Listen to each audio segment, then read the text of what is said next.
জানাবো এখনকার বিশেষ বিশেষ সংবাদ আর প্রতিদিনের বাছাই করা খবরগুলো পেতে চ্যানেলটি সাবস্ক্রাইব করুন। শুরুতেই হেডলাইন্স। নিষেধের অভিযোগকে মান্যতা, ভোটের দিন কমিশনের নজরবন্দি উদয়ন গুহ। আর ভোট করতে দেবে না, রায়গঞ্জে কোন ভয়ঙ্কর আশঙ্কা শোনালেন মমতা। কেজরিওয়ালের জেল হলে নড্ডার কেন নয় প্রশ্ন অভিষেকের, ওড়ালেন মোদির দাবিও। কাস্তে হাতুড়ি উত্তরীয় পরে সেলিমের পাশে অধীর, হাঁটলেন মনোনয়নের মিছিলেও। উত্তরবঙ্গ সফর বাতিল করলেন রাজ্যপাল, কমিশনের দ্বিতীয় অনুরোধে সিদ্ধান্ত বদল বোসের। ভোটের আগে হামলার মুখে বিজেপি প্রার্থী জগন্নাথ সরকারের গাড়িতে ভাঙচুর, উত্তেজনা শান্তিপুরে। প্রচারের ফাঁকে কাকে মিস করছেন দার্জিলিং এর কংগ্রেস প্রার্থী মুনিশ। ভোটের আগে অশান্ত শীতলকুচি, দুষ্কৃতীদের ভিডিও ভাইরাল, বিতর্ক তুঙ্গে। আসছি বিস্তারিত খবরে। ভোটের ঠিক আগে বড়সড় অস্বস্তিতে দিন হাঁটায় তৃণমূল বিধায়ক উদয়ন গুহ। কোচবিহার ভোটে সারাক্ষণ নির্বাচন কমিশনের নজরবন্দি থাকতে হবে তাকে। সূত্রের খবর, নোটিশ পাঠিয়ে এমন নির্দেশ দেওয়া হচ্ছে কমিশনের তরফে। সেই নোটিশ অনুযায়ী শুক্রবার অর্থাৎ কোচবিহার লোকসভা কেন্দ্রে ভোটের দিন নিজের বুথের বাইরে যেতে পারবেন না উদয়ন।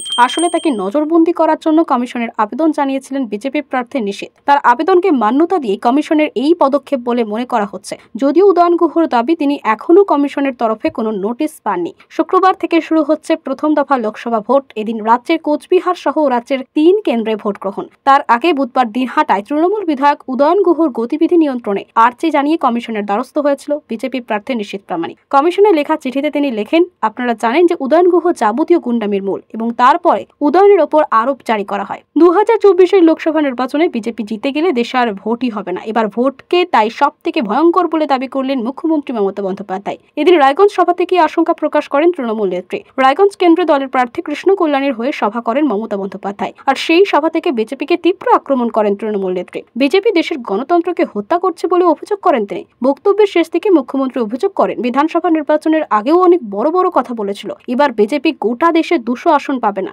আমরা কেন্দ্রীয় এজেন্সির বিরুদ্ধে নেই, বিজেপির ফাঁদে পা দেবেন না, আমরা আপনাদের পাহারাদার, বিজেপির মতো জমিদার নয়। আর এইভাবে কটাক্ষ করেন বিজেপিকে। নির্বাচনী বন্ড নিয়ে বিজেপিকে নিশানা তৃণমূলের সর্বভারতীয় সাধারণ সম্পাদক অভিষেক বন্দ্যোপাধ্যায়। আবগারি দুর্নীতি মামলায় দিল্লির মুখ্যমন্ত্রী অরবিন্দ কেজরিওয়াল যদি জেলে থাকেন, তাহলে বিজেপি সভাপতি জেপি নাড্ডার কেন জেল হবে না প্রশ্ন তুললেন তিনি। নির্বাচনী বন্ড নিয়ে প্রধানমন্ত্রী নরেন্দ্র মোদী যে দাবি করেছেন তাও কার্যত ফুৎকারে উড়িয়ে দিয়েছেন অভিষেক। আবগারি দুর্নীতি নিয়ে কথা হচ্ছে, সেই সব বিষয়ে 100 কোটি টাকার দুর্নীতির কথা বলা হয়েছে, এবং কালীঘাটের কাকুনি ও বিস্ফোরক অভিষেক বন্দ্যোপাধ্যায়। সিপিএম এর প্রার্থী মোহাম্মদ সেলিম তার মনোনয়ন জমা দেওয়ার মিছিলে যোগ দিলেন কংগ্রেসের অধীর চৌধুরী। শুধু তাই নয়, অধীরের গলায় সিপিএম এর প্রতীকটা উত্তরীয় পরিয়ে দেন খোদ মোহাম্মদ সেলিম। সেই উত্তরীয় পরে মিছিলে হাঁটেন অধীর। একসময় রাজ্যের ক্ষমতায় বামেরা, বিরোধী আসন কংগ্রেস, তখন দুই দলের আকচি ছিল সুবিদিত। তারপর জামানা বদলেছে, রাজনৈতিক পরিস্থিতির বিচারে এখন পাশাপাশি কংগ্রেস সিপিএম আসন সমঝোতা করে লড়ছে তারা। এই ছবি দেখা গেল মুর্শিদাবাদে। তৃণমূলের তরফে নালিশের পর নির্বাচন কমিশনের তরফ থেকে আবারও অনুরোধ। অবশেষে ভোটের আগের দিন আলিপুরদুয়ারে যাওয়ার সফরের সিদ্ধান্ত বদল করলেন রাজ্যপাল সিবি আনন্দ বোস। সূত্রের খবর, আগেও অনুরোধ জানিয়েছিল নির্বাচন কমিশন, আজ